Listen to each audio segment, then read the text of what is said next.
I've mentioned in the past how I like to remain as ignorant about the games I'm about to play as I can. This means that I will usually avoid watching videos about them, reading articles, etc. I also tend not to support early access games anymore. I used to in the past, but after DayZ I've come to realize that it's not something I really should be doing. There are several downsides to supporting early access games. First of all, in some cases the developer will make so much money from the early access sales that they will more or less lose motivation to actually continue developing the game. This is what happened to DayZ, and it's now stuck in development limbo. Another reason is that playing unfinished games often leads to boredom, and then we end up missing out on the actual game once it's released simply because we have already gotten bored of it. Subnautica is an exception to all I have just said. It's the kind of game that appeals to me on so many levels that I just had to try it, and due to this I have played it about half a year ago. Even then the game felt almost finished in many ways and was fun to play. I had reached a part of it which was still in development and was story related. My curiosity had been so great that I found myself considering using developer commands in order to enter places which were not yet accessible in any other way. That is also when I chose to stop and not play it anymore until it was finally finished, so that I may enjoy it properly. And boy, has it been a long wait, but it was definitely worth it. The finished product is awesome. They have improved almost every possible thing that I hated, and the game now finally has a complete story. I'm sure you can tell by now that I have enjoyed Subnautica greatly. My first playthrough of the now finished game took me about 22 hours to complete. After half a year, there were some things that I needed to remember. Some of my older bad habits still haunt me. A good example of that is my desire to not map out the ocean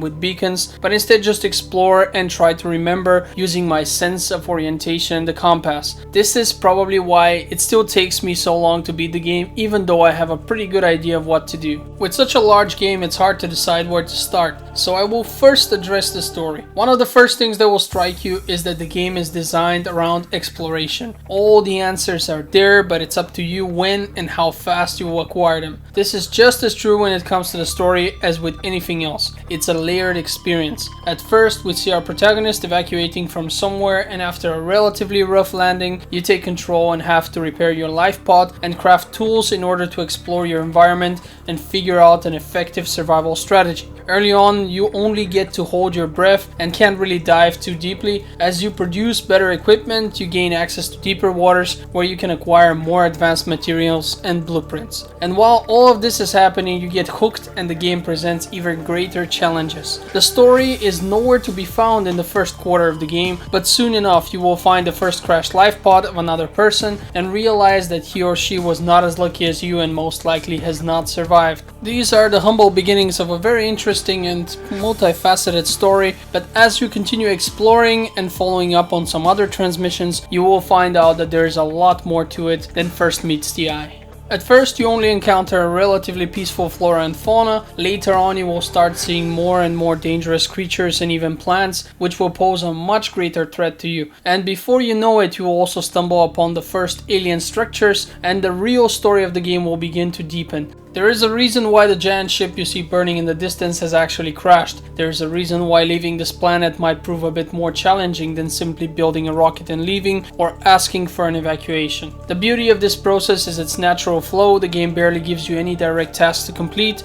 The only thing you get pointed at are a few other life pods from other survivors, whose transmissions you will receive at different times. Investigating these usually brings a few recorded or written messages, and more importantly, blueprints, which will enable you to produce more advanced tech, which will in turn aid you further on your quest. Naturally, those are not the only places you can find blueprints at. All kinds of ruins are available on the ocean floor, since the main ship from which you evacuated at the beginning of the game has also crashed on the planet. You will find pieces of broken equipment, and after having scanned multiple ones, you will be able to replicate it. Even the ruins of that ship are somewhat available for exploration if you're brave enough. The game's difficulty is defined by the player at the start and will mainly determine the needs of your protagonist. Do you want to just consider air and health, or do you perhaps also want to eat and drink? What about permadeath? Is that something you would like? The map of the ocean is always the same, but where you will land with your life pod is fairly random with each new game. Due to the giant size of the accessible environment, it was never boring even after many playthroughs.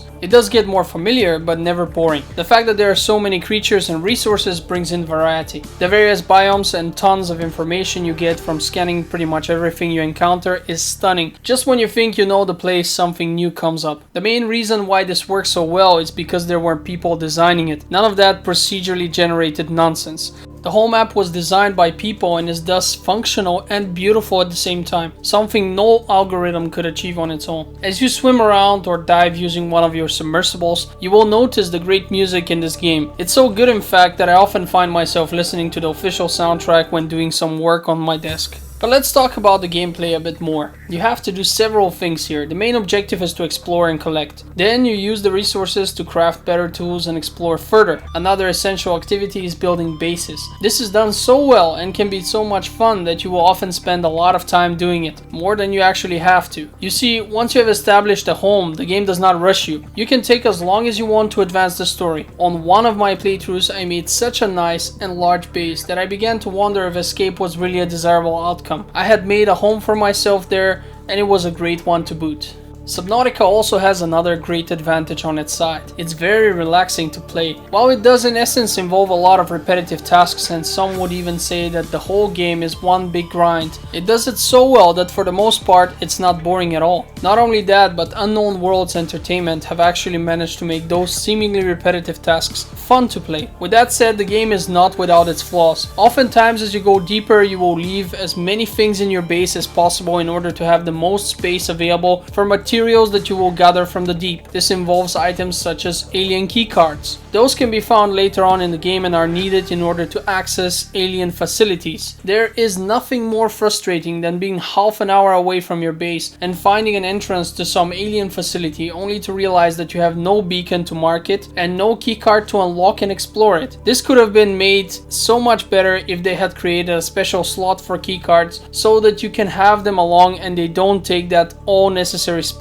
A lot of difficult choices are to be made, and oftentimes you make choices without really knowing what the consequences will be. That's what angers me at times. There are also performance issues later on. The map is a single complete area. You will not find any visible loading screens. The only place where I suspect that the game loads is when you use an alien teleport. The teleportation animation could be hiding one, but even if, it's very short, so it doesn't really matter. In any case, that does bring some disadvantages with itself. First and foremost, anything you drop is part of your map and affects performance ever so slightly. Nothing disappears, so if you find something you want but have no space and decide to discard a less valuable item, that discarded item will remain where you have dropped it forever. Do that enough times and you will begin to notice how your PC is starting to have a hard time holding a solid frame rate at all times. And trust me, when you play 20 to 30 hours on a single save file, you will have a lot of trash at the bottom of the ocean. Another problem is the way some things are rendered in the distance. Some things will just spawn up only when you're very close to them, and that includes one of the two giant islands. Actually, any of the two. Both of them don't spawn unless you get really close to them. So if you pop your head out of the water, you can see that giant ship burning right over there, but you can look around and it looks like there's nothing but an empty horizon. As soon as you get closer to the islands, suddenly they appear out of nowhere. This can be very annoying because orientation is a difficult thing, and if I could see the islands, it would not only serve as a good point of view from which to consider where other things are, but also would make them easier to find whenever I need them.